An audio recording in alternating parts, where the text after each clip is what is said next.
Awesome. Okay. Cheers. Cheers to the world.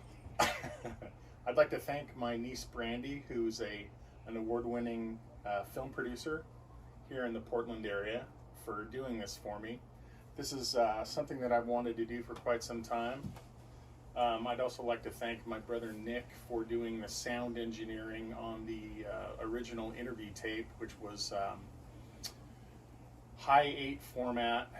It was in a Sony Handycam, and when I did the interview, unfortunately the Handycam didn't have a fully charged battery, so I had to plug into the main power for this venue, and I got a ton of cycle feedback, which basically made the interview that I did almost indistinguishable from the background noise, which was awful.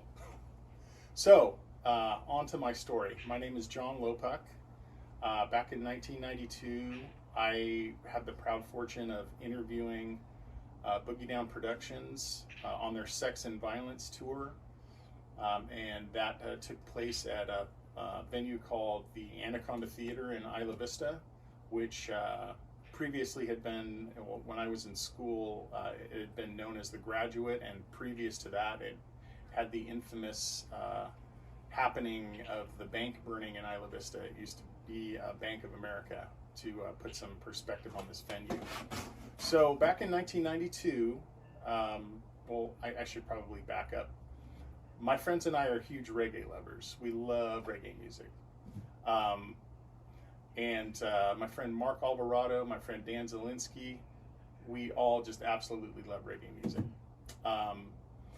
One day I was over at Mark's house in about 1990, and his brother Jonathan had just come back from the East Coast and had brought back this cassette tape that was entitled Ghetto Music, the Blueprint of Hip Hop. And man, hearing that just kind of blew my mind. I had never heard of KRS-One before. I had never heard of Boogie Down Productions before. And the unique thing about their music was they were using reggae samples in their music. And this was like in 1989, 1990, which was unheard of at the time. So right off the bat, this guy totally had my interest. I'm like, who is this rapper guy, using reggae samples? So time went on, and over the course of the next couple years, Boogie Down Productions came out with Edutainment in 1990, and then the Sex and Violence album came out in 1992. And at the time, in 1992, I was working part-time at a radio station in Santa Barbara called KCQR. I'm just going to flash this. My first paycheck from KCQR and my FCC license. And let's see, that's dated May 15th of 1992. I'm going to have Brandy do a little close-up on that so you can see it. But that's to give you guys some perspective. KCQR now is a Spanish-speaking channel. The station was sold probably within a year after the interview that I did. But anyway, the person who was the program director was a guy by the name of Rick Williams when I was at the station. And I found out that Boogie Down Productions was going to be coming to town, and they were going to be playing at the Anaconda Theater. So I asked Rick if he would be nice enough to set up an interview for me with Boogie Down Productions management team. So that all happened amazingly. I was totally excited about it. I get there with my friend Brian Orlov. How's it going, Brian? He was going to be filming. He was going to be using the Sony Handycam to capture the whole interview. But unfortunately, when I got there, their tour manager denied me using any video. He's like, that's not what we agreed to. If you want to keep the lens cap on your camera, you can do an audio interview. So, that was my only option. So that's what I did. And like I said, I didn't have a fully charged battery. So we ended up plugging into the power system at the the venue, and it just totally fed back into the audio, which my brother just corrected. My brother Nick Montoya just corrected that for me. So the interview itself went really well. The first part of the interview is a little noisy because they're still doing a sound check. Kenny Parker is up on stage, calibrating all his gear. At the same time, I'm talking to his brother, KRS-One, Chris Parker. So the first part of the interview is a little noisy, but then once the sound check is over, all three of the guys are participating in the interview, and that would be Chris Parker, also known as KRS-One, Kenny Parker, and then their bandmate Willie D. And so I got a chance to ask them all kinds of different questions. At first, KRS-One thought that I was a cop or involved with the intelligence agencies somehow, some way, and I had to totally convince him that wasn't happening, that I was just a huge fan, and I was fascinated by the fact that they incorporated reggae music into their music, into sampling into their rap music, and I just had a list of handwritten out questions to ask him, just stuff I wanted to know about, about his history, childhood, all that kind of stuff. So they became more comfortable after a few questions. At first it wasn't the most comfortable, but after a few minutes things loosened up, and I got a chance to talk about all kinds of different stuff. And the amazing thing is, the interview was done in April of 1992. As you listen to it today, the issues that we talk about are just parallel with what's happening right now in the world. I went ahead, and I was doing a lot of screen printing at the time, so to say thank you to Chris and his brother and Willie D, I sent him one of these shirts, or several different shirts, but I dug this out of my screen printing museum drawer. So Chris, if you're watching and you got this shirt with Living Man on the front and Work to Do on the back, that was me, man. So you guys can enjoy the interview. It was an interesting crowd.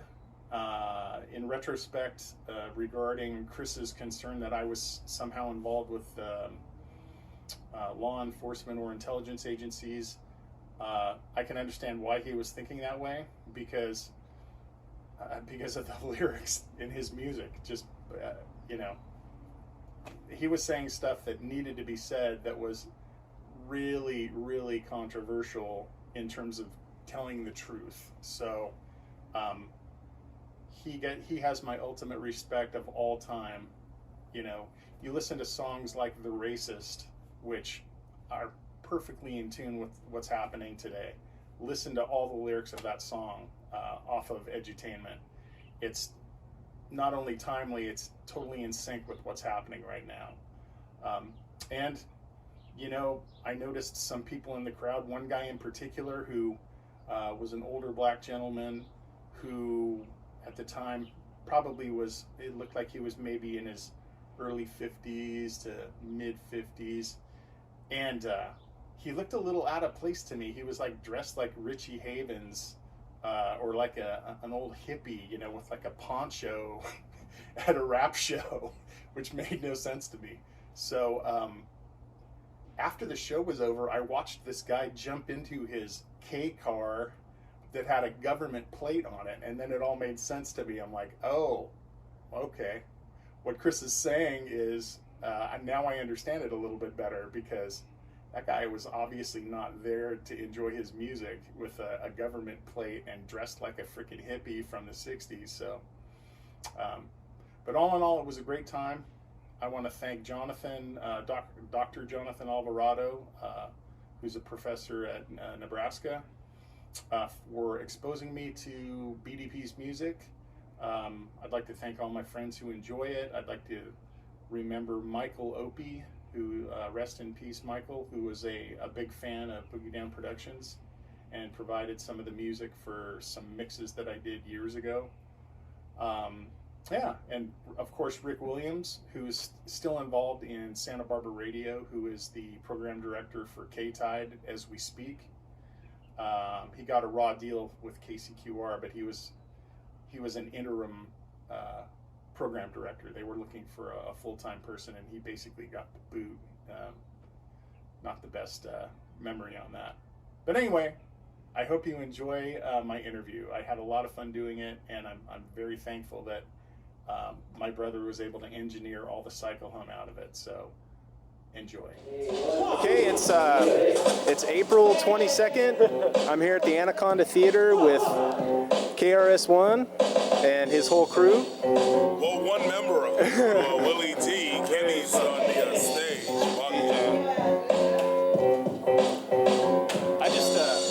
I basically just had questions I wanted to ask you, but I want to get everybody's response too, if that's cool. I didn't know that you guys answered like as a group, so that's cool. It's a new thing for 92. That's cool. Well, you guys all come together to make good music, so it only stands to reason.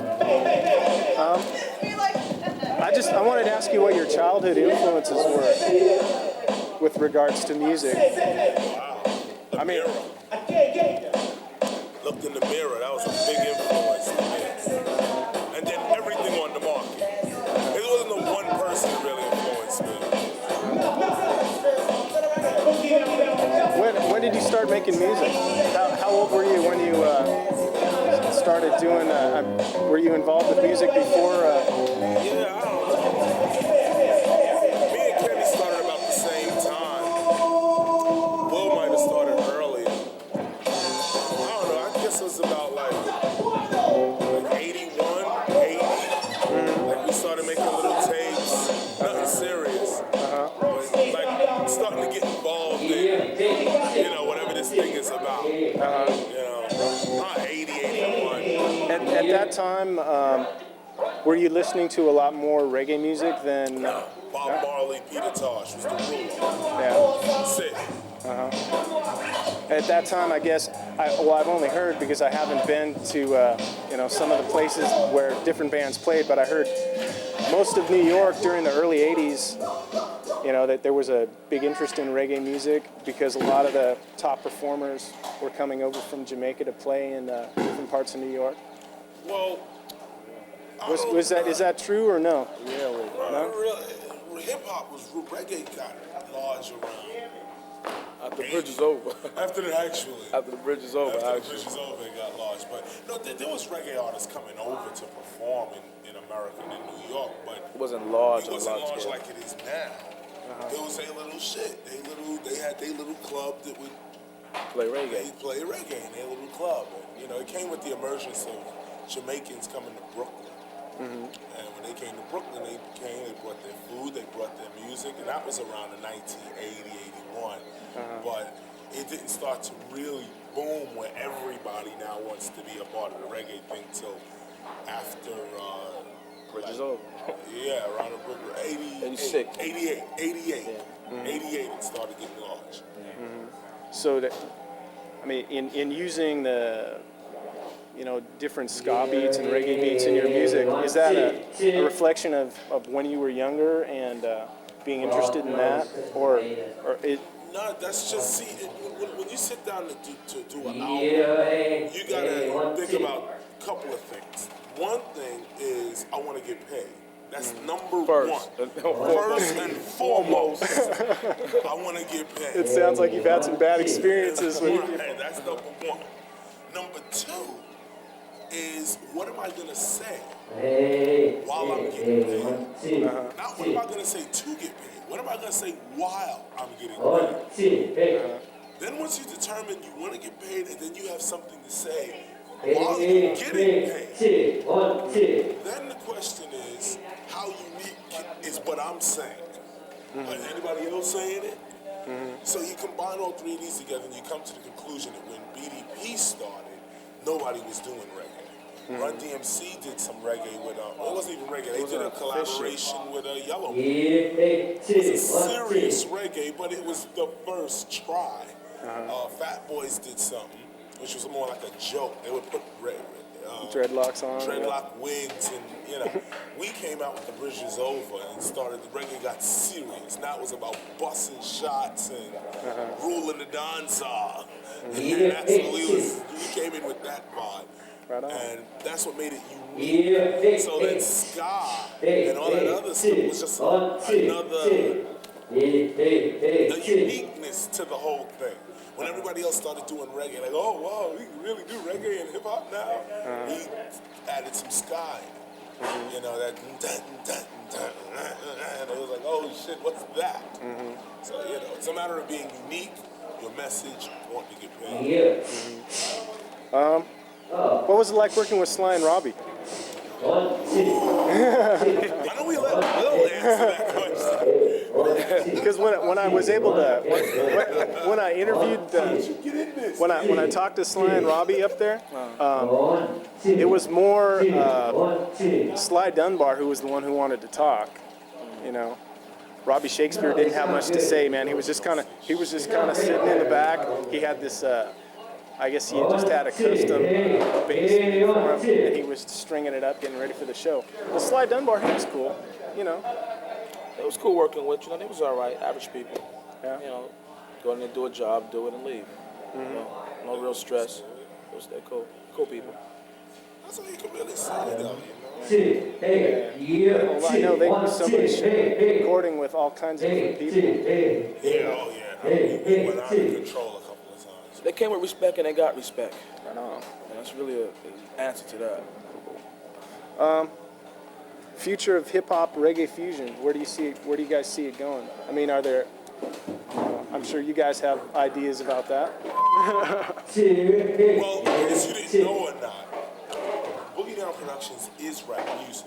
No, I said that in another article. People got kind of pissed off. But anyway, I don't know. What I think the future of hip hop reggae fusion is, I think it's going to be the new phase to hip hop. Whereas hip hop is the new phase to R&B. R&B is dead. Yeah. R&B is dead. That's Yeah. over. Yeah. Hip hop is ruling with an iron hand. And all them bullshit R&B motherfuckers that said, rap ain't gonna last, it's just a fad. It's bullshit, that ain't music. All of them got hip hop beats in their shit now. All of them wanna be, all of them got a slide of rap on in their shit. That's R&B, that's R&B's future with rap. Reggae's future with rap is, I think, there will be more reggae in rap. I don't think there will be more rap in reggae because reggae's more exciting than rap music. It's that old it's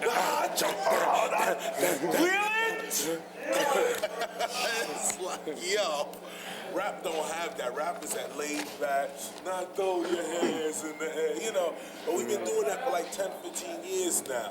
That's why BDP comes in the industry to make things fresh. All the jump around, all that. That's all us. Documented on the Criminal Minded album for all rappers. Say that again? It's documented on the Criminal Minded album for all rappers. I think they invented it. The live album. The live. It's just a little. See, the point we're getting at is that when rappers and people stand up and they say ho, they don't know somebody sat down and wrote that shit. They say, yo, how can I get the crowd to get live? And so they say ho. Oh shit, they're doing it. Every little thing, throw your hands in the air. All of that was invented by groups, Cold Crush Brothers, Africa Bambaataa, so on. Now everybody jump. That's BDP straight up. But you never know it. And we ain't the type to say like, yo, give us some respect. We don't give a fuck really at the end of the day because we got the dopest rap show in existence.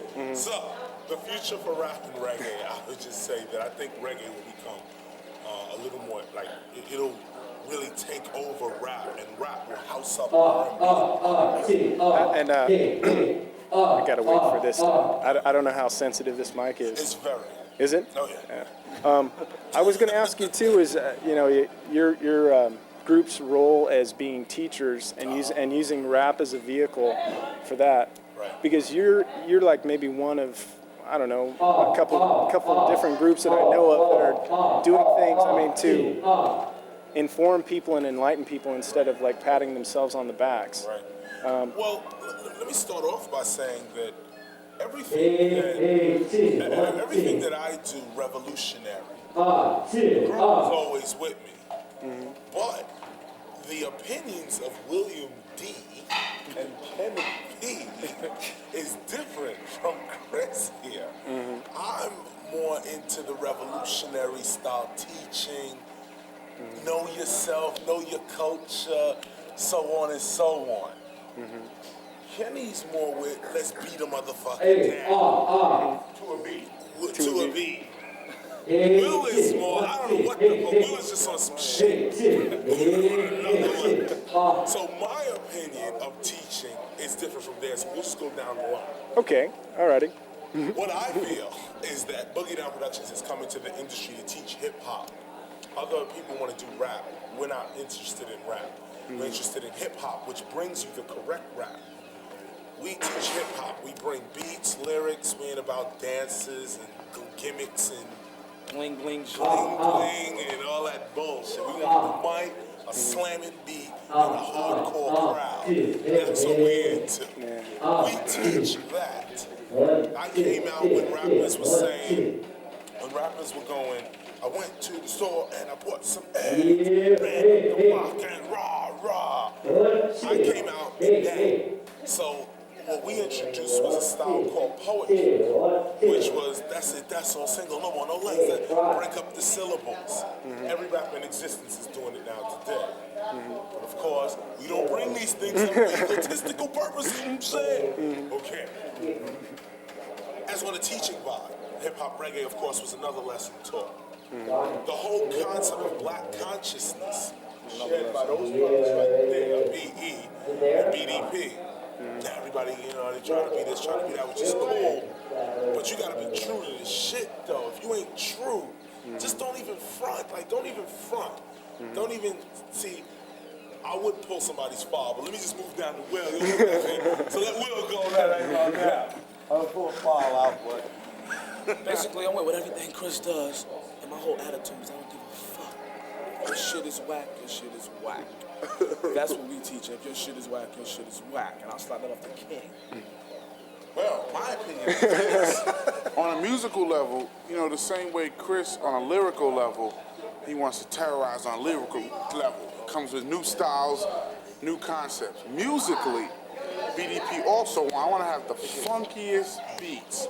You know, the beats that just, you know, I think like 15 years from now, when you go, remember 1992? What was dope in 92, in 2005? And I want somebody to say, oh, BDP, yeah, that was dope. That's what I think about. I don't think about right now. I think about right now, but I think about history. Like, you look at like Sly and the Family Stones. You know, back in 72, what was dope? Sly and the Family Stones was dope. That's what BDP is going to be 30 years from now. Like that. That's what I want to see. And it's musically too, as well as lyrically. It's what Chris is saying and how the music makes you feel. I like those records that make you just want to act like, just snatch a chain. Like, you know, anybody that remembers Union Square in New York City back in like 86. In 86, certain records used to come on and the whole place used to just start fighting. Like you hear South Bronx, everybody just go, yeah, and it's done. And they had a record, Go Brooklyn, and everybody just go Brooklyn, and Brooklyn's just, you know, it was the music that made people just bring the hip hop out of it. That's what I want. You know what?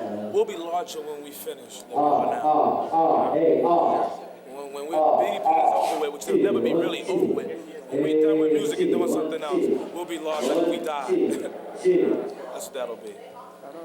That's what that'll be. Well, I don't know. When I listen to your music, I mean, all you guys really are doing is stating facts and telling the truth. So people get mad at that. Yeah, that's what I wanted to talk to you about too. About what you guys think about censorship. Fuck them. We put it out. The real true people, they'll get it.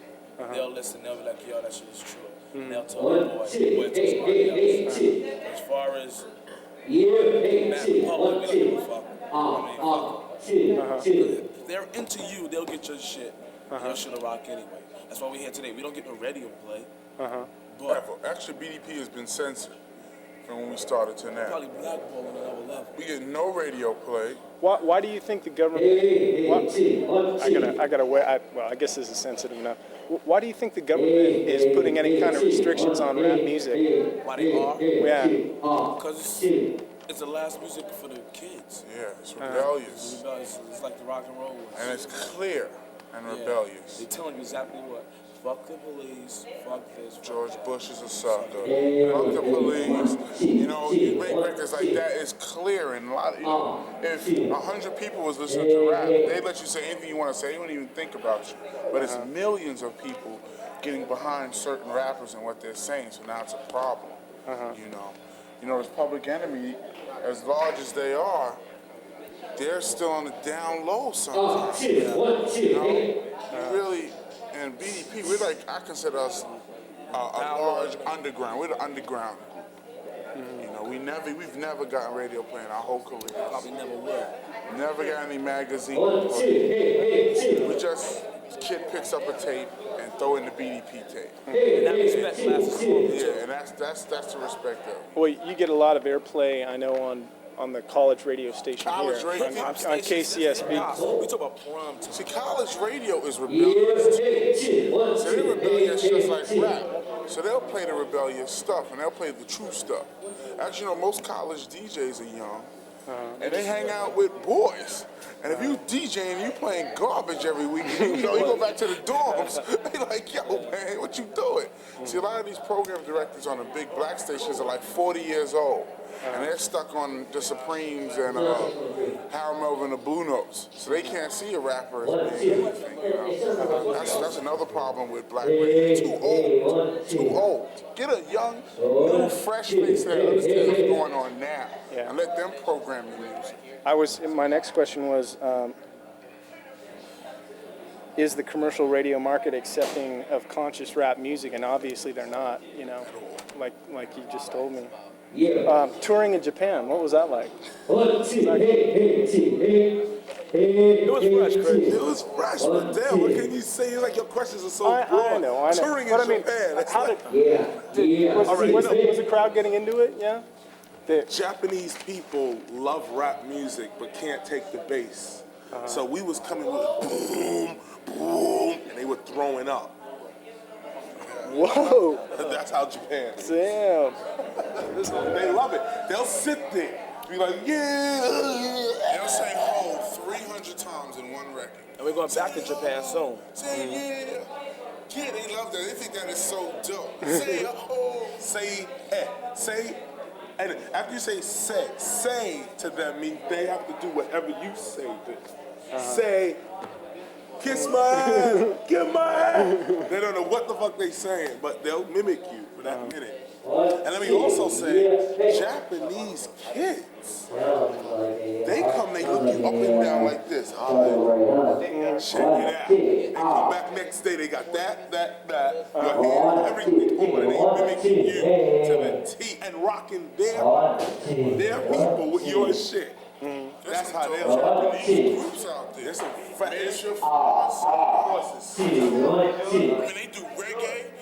They do rap. There's a DJ cutting it up. There's a guy chatting reggae. And like another guy's like a rapper, like a 3-man crew. And they're straight up Japanese. You close your eyes, you would not, and you open your eyes, you wouldn't believe they were straight up Japanese. Japan got it going on. Plus, their money's worth more in America. So I'm with all of that. Yeah. Plus, they treat you with respect. Yeah. They treat you like your friends when you're out there, you know? Anything you want, they give you. It's like a respect. Their whole culture's about respect. You know, when they have a cold, you see like Japanese businessmen walk around. Right thing.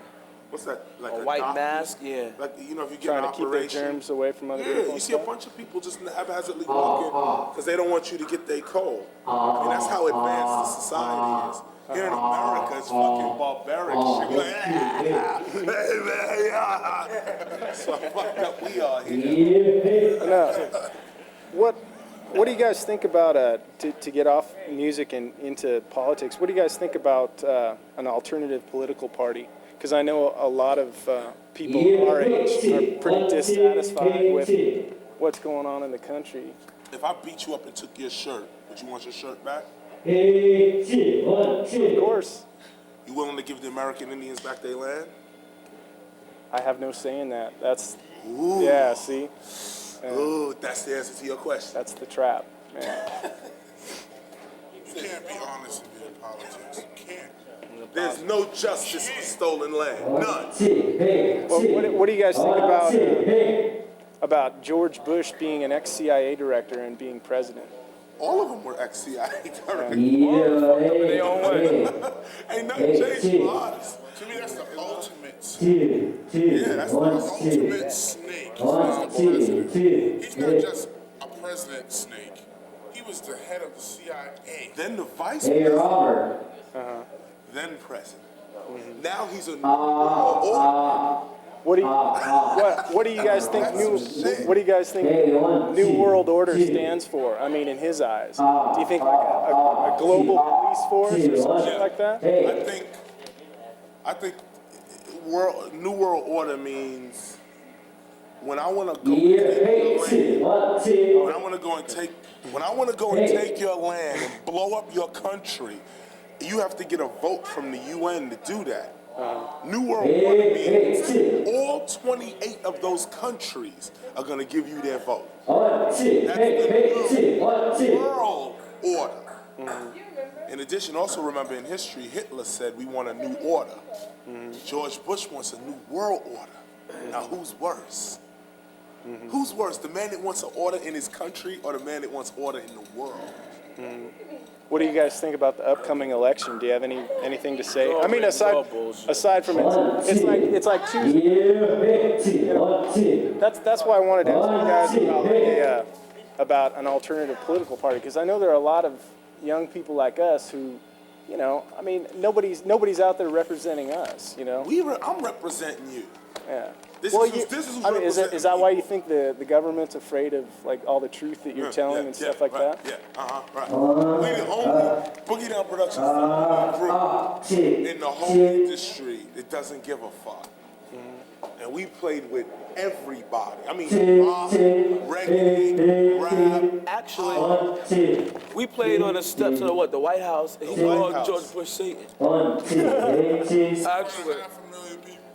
So that tells you what we really think. And let me also say Billy Bragg, he's dope too. From that socialist Irish vibe, you know? He's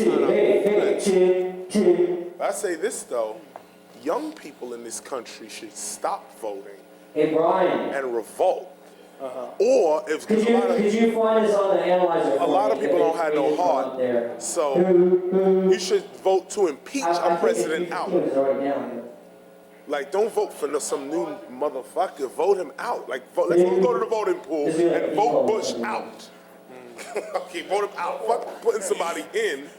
Vote him out. And don't replace him with nobody. Just kill that whole office. Kill that whole shit called president. Just kill it. It would be a dope concept to have your first year of presidency be a trial basis. At the end of the first year, you have to be voted on again to see if you stay for the next 3 years. I bet you that first year, they'll promise you the world, and once they're in, then after 4 years, I don't have to do nothing for 4 years. I'm in, no matter what. If I don't do a Watergate scandal, I'm in. Unless you have the first year as probation to get to the next 3 years. You have to get another whole vote. Should you stay in office is the vote. Yes, stay in. That would keep the next rules a little. At least you have 3 years that know you don't have to do nothing. Plus, don't you think a president should work? Like a president should have a job. Instead of just delegating? Yeah, no. The president should have had a job. Bush should have been a taxi driver first, a school teacher, a construction worker. So when you cut them taxes, when you heighten the taxes and cut community programs, you know how that shit really feels deep down inside.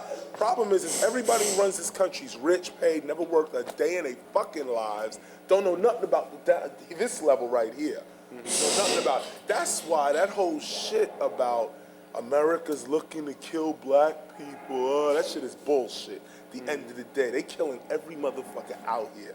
Everybody. They don't give a fuck. If me and you walk right now to the White House with nines in our hand, we taking shit right now. We both out of here. That's it. They gonna look at you and say, oh, you white. We gonna look out for you.